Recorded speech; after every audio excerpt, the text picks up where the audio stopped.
So how do I deal with his anger? That's what I'm going to discuss here and hopefully give you some tools to understand anger much better. The first thing to understand that all emotions stem from the same source. It's just that all of us express it differently. It's energy, it's pent up tension in our bodies. It's, for example, men express anger usually before they get to sadness or an understanding of where this stuff is coming from. And it makes a man feel more in control and masculine when he is expressing anger versus feeling sad and feeling helpless and saying, I feel this way because you did this or this happened. That is not a common way that men communicate to their significant others and the world. They basically implode and they hold it in, and when it becomes too much, they explode and they project that anger onto others.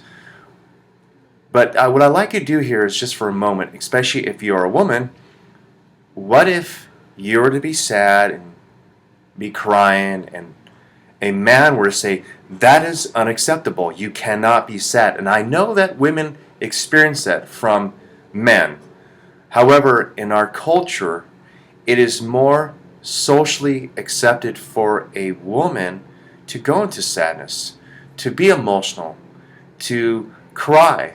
Whereas when women and our culture sees anger, they're afraid of violence. They see it as being something negative, that something really bad could happen. It's not like we're saying you need to go to sadness management. Do you understand? Whereas there are programs where there's anger management, because I guess in our minds we think anger can turn into destruction, which is true in some cases. However, if it were not seen as this big monster that couldn't be softened, there is a possible chance that we can connect to the core in a different way and not see the anger in such a negative way, therefore only feeding the fire. And so when a man is expressing anger, it might be the only way that he knows how to get to where he's trying to be. And for the most part, if he stays in anger, he really never gets there. However, when you judge the anger, it only exasperates the situation. So, for the most part, if a man were to be yelling, and if you were to stand there in front of him, if you were able to see it for what it is, if you were able to hold space, and this is not all cases. I know there's some men who are they're rageaholics and there's something else going on, and when they're in that place, there's no trying to communicate with that person. So I understand that. So what I'm sharing here is just to give this information to those where this could help them to, more than anything else, to understand anger as just another form of emotions, feelings.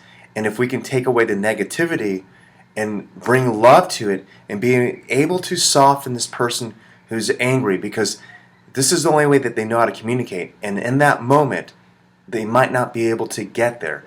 So there might be conversations after the fact, whereas you communicate and say, what were you feeling then?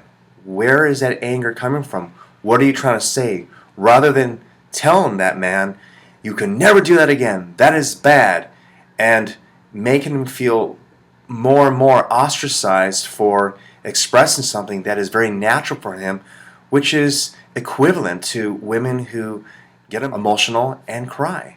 So this is Dr. Ray, and thank you for joining me, and I hope this helps.